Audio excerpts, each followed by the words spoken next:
Welcome to Kids Matter. I'm Dr. Elisa Minkin.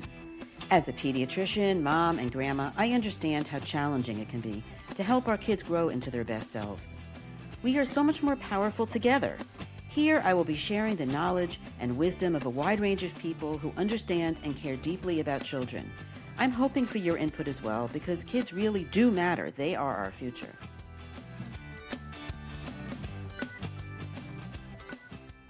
Welcome back to the Kids Matter podcast. I am really honored and really excited to be here today with Dr. Temple Grandin. Dr. Temple Grandin is a distinguished professor of animal science at Colorado State University. Facilities she has designed for handling livestock are used by many companies around the world. She has also been instrumental in implementing animal welfare auditing programs that are used by McDonald's, Wendy's, Whole Foods, and other corporations. Temple has appeared on numerous TV shows such as 2020 and Primetime. Her books include Thinking in Pictures, Livestock Handling and Transport, and The Autistic Brain.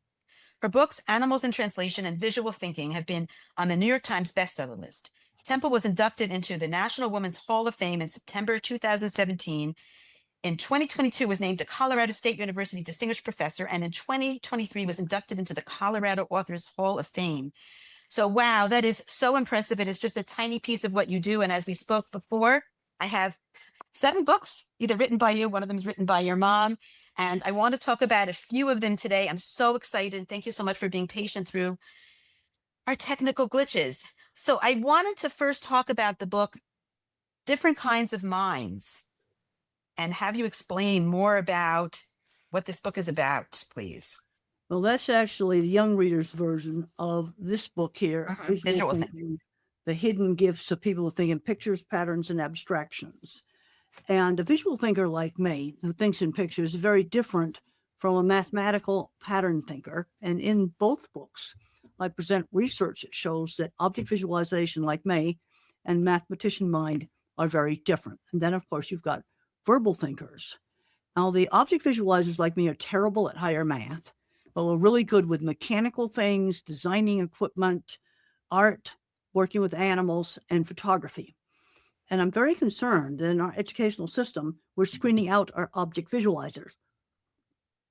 I said, putting so much more emphasis on abstract math. And I don't even know if I could graduate from high school today. I can't do algebra and calculus. I can't remember it. And I worked with people that owned big metalworking shops that build equipment for me. And equipment I've designed is in every single big beef plant. And I'm concerned you're screening us out, and you need us, object visualizers. There's a lot of purely mechanical equipment that we don't make. You have to import it from Europe, a high-wage country. Because in Europe, you can go tech or you can go to the university, and both are valued. And if you'd like to have your water system work, you're going to need your object visual thinkers. It's a different kind of problem solving. You see how to make something work.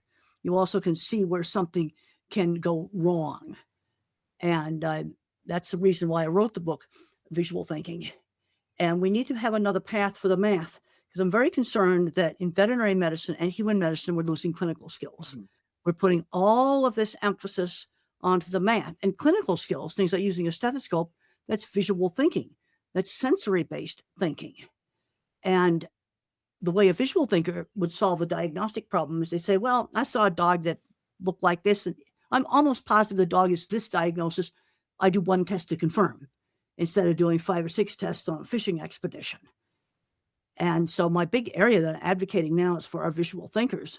Let's change some of the math requirements. Maybe geometry could be an alternative, or a lot of practical math. I have students that can do all this fancy higher math, but they can't do practical math, like finding the percent difference between 2 different things. That's a great explanation. And how else could we include the visual thinkers? Because you're right. I mean, we're leaving them out, and it's an incredible loss. Well, I worked with brilliant visual thinkers in industrial construction. And a lot of them were on the autism spectrum. And we need these people. There's 2 parts of doing engineering. There is the visual thinking part, which is all mechanical devices. And then for something like a large food processing plant, you need to have the mathematical thinkers to do the refrigeration. That requires a lot more math. So you need to have both. So we're emphasizing the mathematical part but not putting emphasis on the visual part. And I looked at why the Starliner thrusters failed. In fact, I looked up the valves, and they're things I have put together myself, and they were probably put together sloppily, and the dirt or the sealant got in it and clogged up the thrusters. You see, you need the mathematician to tell a thruster when to thrust when you're re-entering from space. But the visual thinker will make sure it will thrust when the mathematician tells it to thrust. You need to have both. Right. And when you say screen out, what do you exactly mean by that? How are we leaving Well, I can't become a veterinarian because I couldn't do the prerequisites. If you require algebra and calculus for a 2-year factory maintenance degree, you'll screen out your best factory maintenance people. That's what I mean by that. So what do you think would be a way to bring them back into the fold? Let's change some of these math requirements. I'm not saying get out of math, but some visual. I never got a chance to try geometry because I never got through algebra. But how about geometry being an alternative or a practical math? A lot of practical math, and practical math aimed at the thing at your degree, like dosing medicines, for example. That kind of practical math. Or if it's construction, filling concrete forms. Right. Because I'm also thinking about back in the day when I grew up, there was vocational education, right? And by high school, they would track you and you could take a vocational education course and you could get practical skills rather than be stuck in a purely college bound academic program. Well, the thing is, they're putting the vocational skills back in the community colleges, but that's almost too late. I've done some consulting. I did some consulting with Bechtel. They are the world's largest construction company. They build big, complicated industrial projects. And I had a chance to tour one of the sites doing some really complicated work with building a tank and placing this panel on the roof with a crane.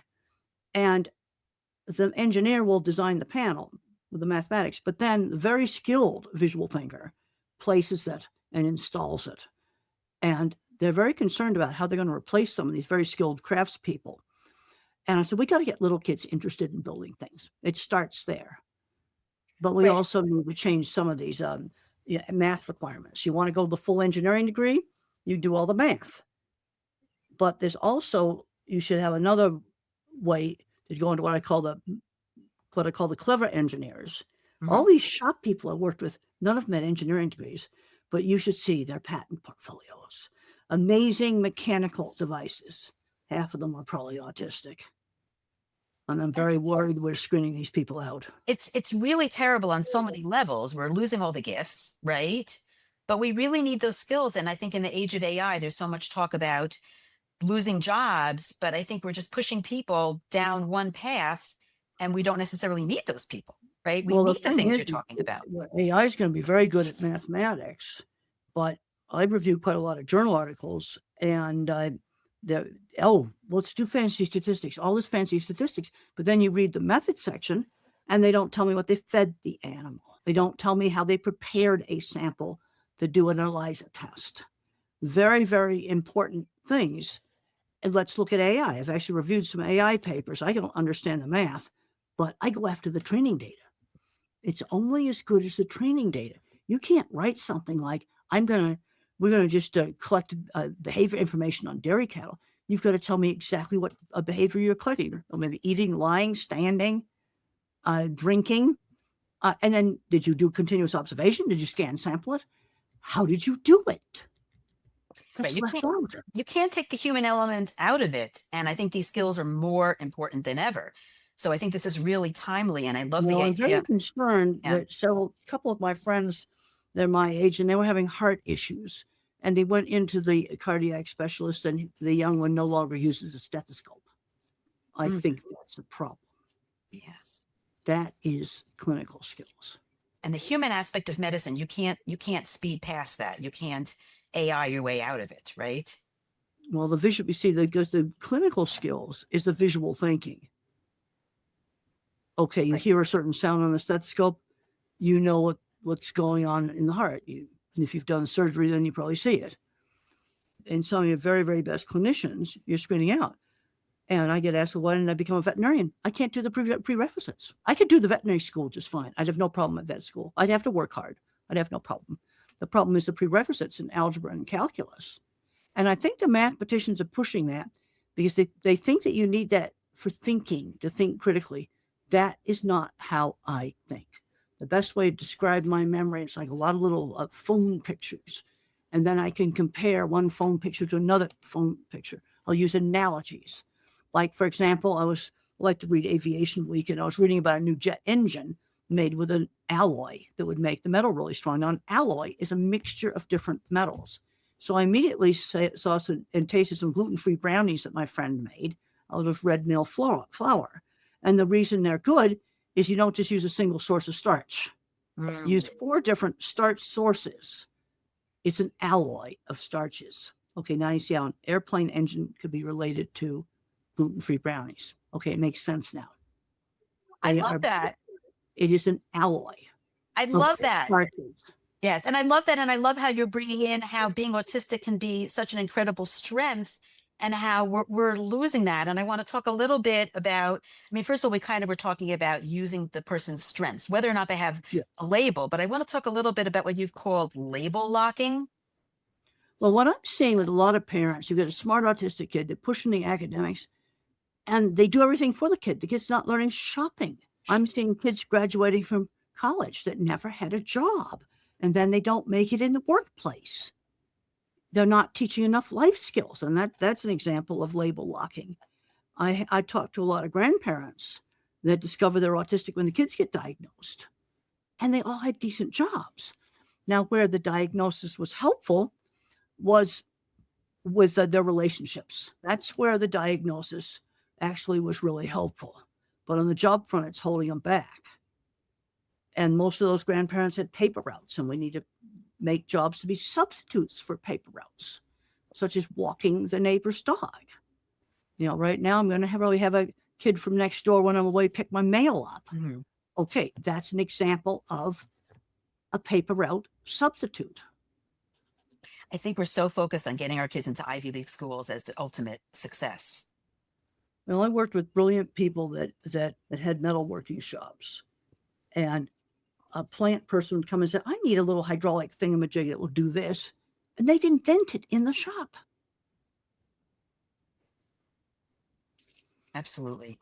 I want to talk about diagnosis now because, and as I told you before we started, I sometimes will talk about you to parents who are leery of the autism diagnosis, that it's going to stigmatize their child. And we're thinking about this like it can be strengths too. Like we could All right, let's talk about age here, because if you have a 3-year-old that's diagnosed, then this would be me. You have speech delay. So there's obviously something wrong with that 3-year-old. And that would be me. And I got into very good early intervention. Then you have the kid where there's no speech delay, where they might be 8 years old and have no friend. So I think the parents can be less likely to resist the diagnosis when it's the 8-year-old who has no friends compared to the 3-year-old that had a definite speech delay. Right. And if it's called speech delay, they'll say, okay, we'll get speech therapy. But if they're autistic, I don't believe that's enough to just get the thing is, usually, for me, for example, there was other things besides speech delay. I was not social. I would just sit off on the corner and I would spin things and wind up the swing and spin around in it. And that's more than just having speech delay. Those would be symptoms of autism. The other thing I point out to parents, a lot of famous people are probably autistic, like Einstein, no speech delay age 3. Bill Gates, it's now official. He's on the spectrum. He has a book. These people have had good careers. Right. Well, that's why they call it a spectrum, right? And I think one of the problems, though, is that it's a wide spectrum and you're not necessarily going to end up at Temple Grandin or at Bill Gates. No, you're not. Then you have the ones that do not speak, that never learn to speak. Some of those can learn to type. I think that needs to be encouraged. And then you have some where, I know one case is in his 20s. He's got an autism label, but he has a lot of other things wrong with him, neurologically, and with the other problems, some epilepsy and other things. You see, the problem is the diagnosis isn't precise, like diagnosing tuberculosis or polio or something like that, where that's a precise diagnosis. You do a test and you either have it or you don't. See, the other problem with autism on the fully verbal end is, when does geeks and nerds be labeled autistic? Right. It's just a true continuous trait. Right. I saw in one of your books you actually talked about the gifted kids on the one side of the room and the autistic kids on the other side of the room. Well, and then you go look at the book tables, and the books are totally different. But then you go to some of the seminars, they'll have a seminar on social awkwardness. And I go, this sounds like an autism seminar. But they've kind of moved their own silos. Yes, I actually just did an interview of someone on twice exceptional, meaning both an autism or ADHD or similar diagnosis and being gifted. So I don't know how much of an overlap there is. I think there's a significant overlap. I think there is a very significant overlap. And how you tell the difference between a socially awkward gifted child who doesn't meet autism spectrum versus an autistic kid who's very bright, I don't know. Well, it's a kind of probably this amount of social issues they have. But it's a continuum. So there's no, like you said, there's no cutoff. There's no. It's not precise. But I want to see fully verbal kids that are smart come out with a good outcome. That's going to be in living independently and having a job and not ending up in the basement playing video games. That's a failure. I'm seeing college graduates who end up playing video games in the basement. And I'm seeing this real recently. Just heard about one just last week. Still hearing about it real recent, because they never learned any, they never did any job skills. They never did any jobs. And I think these kids that are in the pipeline now, they need paper route substitutes at age 11. Like maybe you walk the neighbor's dog, somebody else's dog outside the family.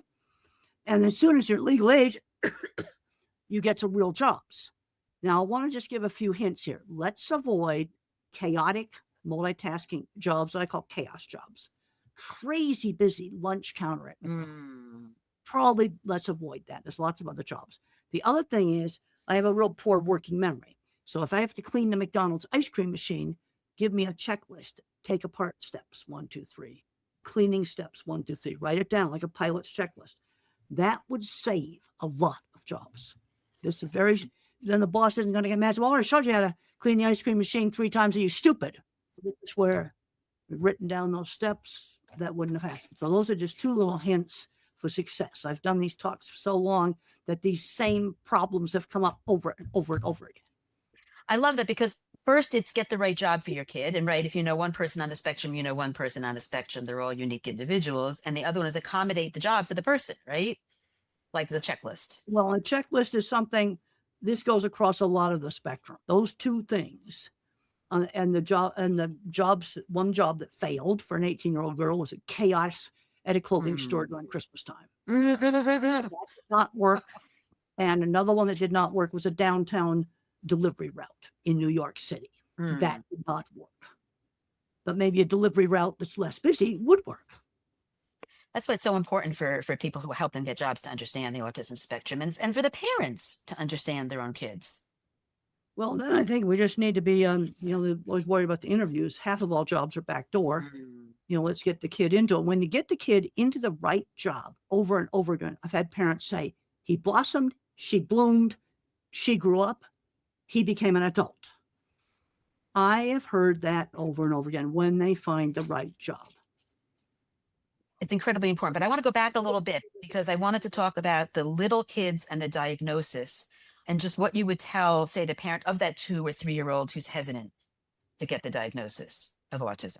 Well, what was done with me is they tested for epilepsy, which I did not have. That usually improves the prognosis. If you don't have epilepsy, or you don't look at the brain scans and there's some, half the brain's missing or some other really bad thing, that all improves the prognosis. Make sure they're not deaf. I'm seeing a lot of families now on 2-year wait lists, 3-year-olds on 2-year wait lists. We've got to start working with these little ones. And maybe we put a program together in the church and call it church play for legal reasons. We're doing therapy. We just have to call it church play, because we got to start working with them. You can't let them zone out on their phone for 2 years. And what I tell parents of the little kids, once you rule out the epilepsy, is that you just don't know. Some of them could become very highly skilled. Some of them may not. You just don't know, because I looked very severe at age 3, very severe. But they did do tests, and I did not have any signs of epilepsy, which is good. And I got a lot of early intervention. And what was done in that, teaching me words. Slow down when you talk to these kids. When the grown-ups talked fast, it went right into gibberish. Slow down. My teacher would hold a cup up, and she'd say, cup, and then she'd say, cup. And then turn-taking games, lots of turn-taking games to learn how to wait and take your turn, teach inhibition, all kinds of little turn-taking games, and then skills, getting dressed, brushing your teeth, combing your hair, eating with the utensils, skills. And you should get progress, and the kids should like going to therapy. 1 hour of therapy a week is not sufficient, but you don't need 40 hours a week. Right. But the research is showing about 10 hours a week of one-to-one teaching with an effective teacher. That's what you need for your little ones. And I've found that some teachers have the knack and others don't. And I'll say to parents, are you getting progress? I don't care what the name of the therapy is. Speech, turn-taking, and skills. Are you getting progress? Then you're doing the right thing. You haven't mentioned ABA, so I'm going to ask about Well, that. there is some old-fashioned ABA that's really rigid. I did not like. A lot of the ABA has changed, but the old rigid stuff I don't like. A lot of it gets down to that particular teacher. And it could be an ABA program or it could be called something else. Because what I have observed, the good teachers do the same thing as long as somebody doesn't stop them from doing the same thing. They know just how hard to push. And there's some ABA programs that are really good. And some of the real old-fashioned rigid stuff needs to stop. Also, once the kid gets a lot more skills, you can phase out a lot of the ABA stuff. And it's often not being phased out quickly enough. Right. And for people listening, ABA stands for Applied Behavioral Analysis. And there's a lot of pushback on it now from people who are autistic and have had it and have had bad experiences. Well, and they've had bad experiences, and they're probably forced into sensory overload. So they have really good reasons for being against it. And then by the time I was in first grade or so, any ABA-like stuff was stopped. You just didn't need it. And we had the rule, temper tantrum at school or temper tantrum at home, no TV for one night. Sensory issues are real. And sometimes a sound can be better tolerated, like a vacuum cleaner. If the child turns it on and off, they control that noisy thing. And I've seen vacuum cleaners go from hate it, afraid of it, favorite toy. Wow. Yeah. Let the child turn the noisy thing on and off. And the other thing is, if you wear a headphone all the time, it will make the sound sensitivity worse.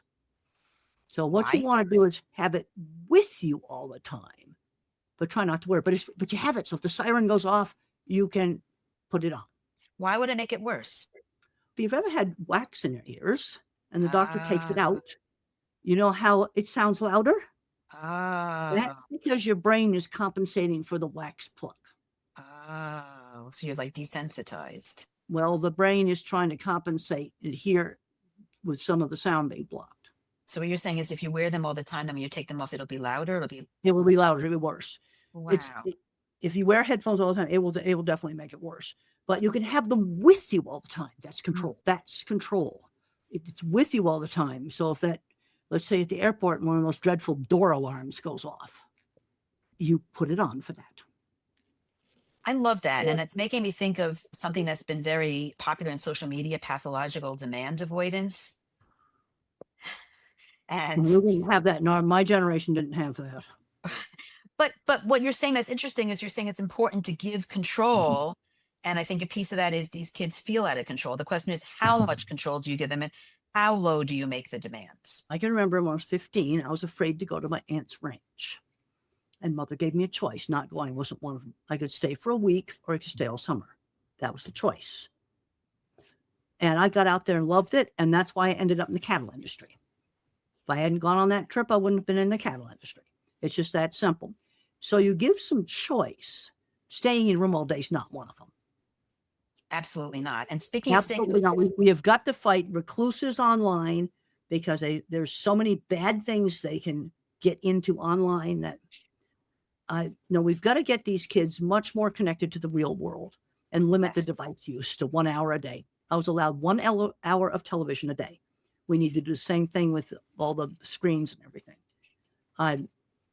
And I've been reading some interesting articles about taking phones away in schools. Mm-hmm.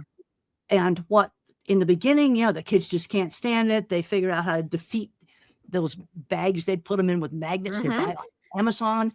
But then they started, as high school kids, they started to discover they liked not having them. So now they threw away the bags and they just put them in shoe racks in the classroom in airplane mode.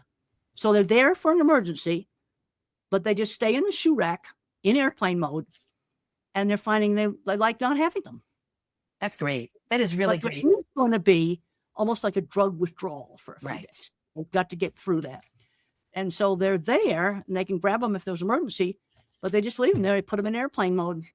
That's much easier to do than turning them off. I think that's something that can hurt the phone, especially an iPhone. I love that.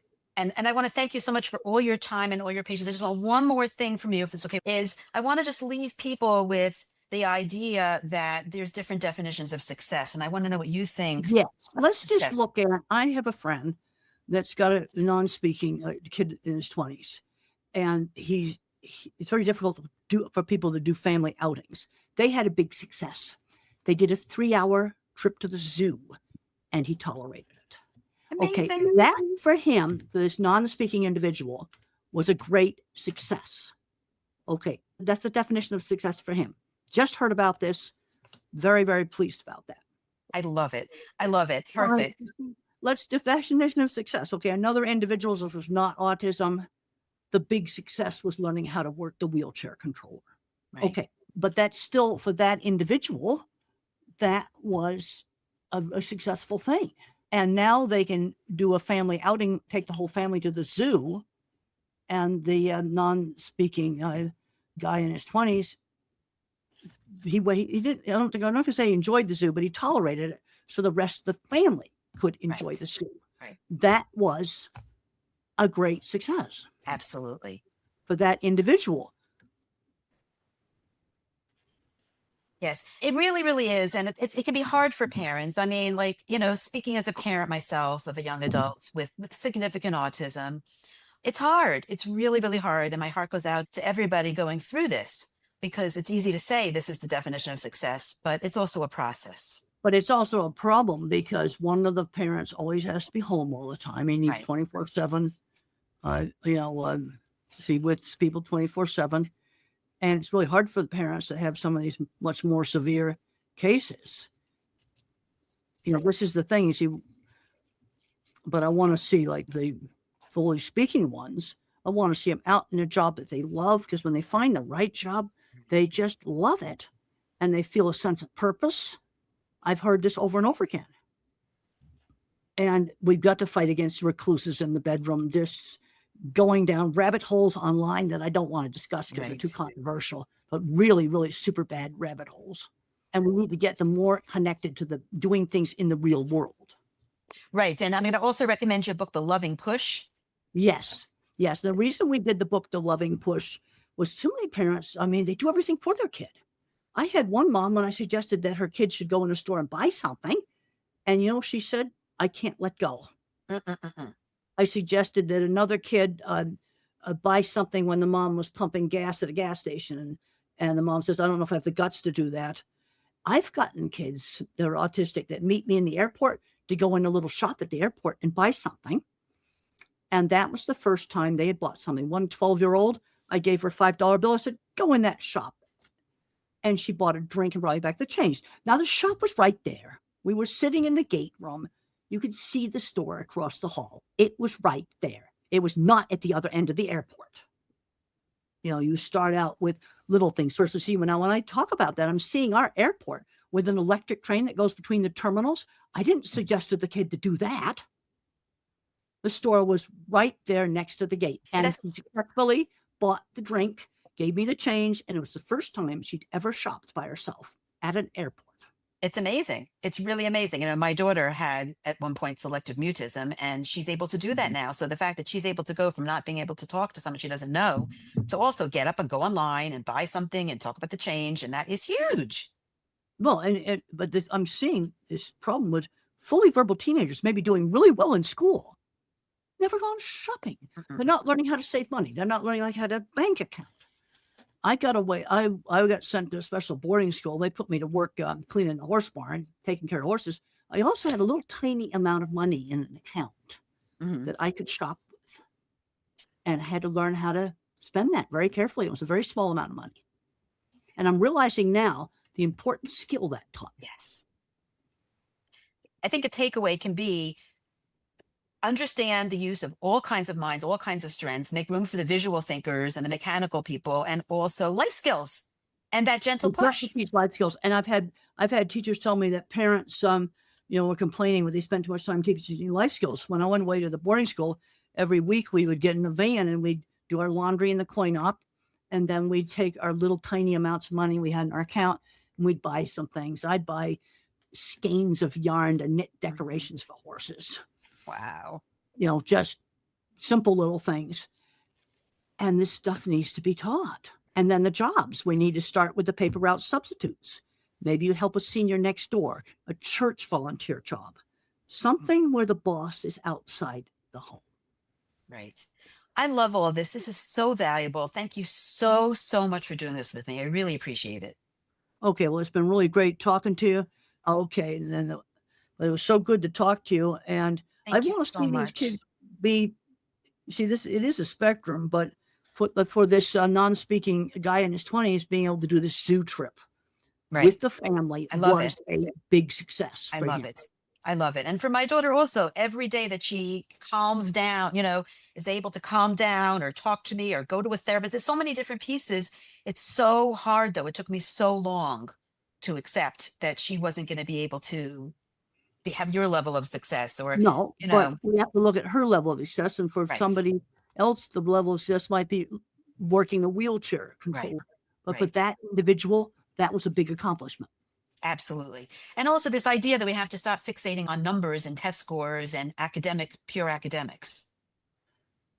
Well, we need to get hands-on things back into elementary school. I mean, I was doing woodworking in 5th grade, and I did embroidery in 3rd grade. Let's get kids back doing hands-on things.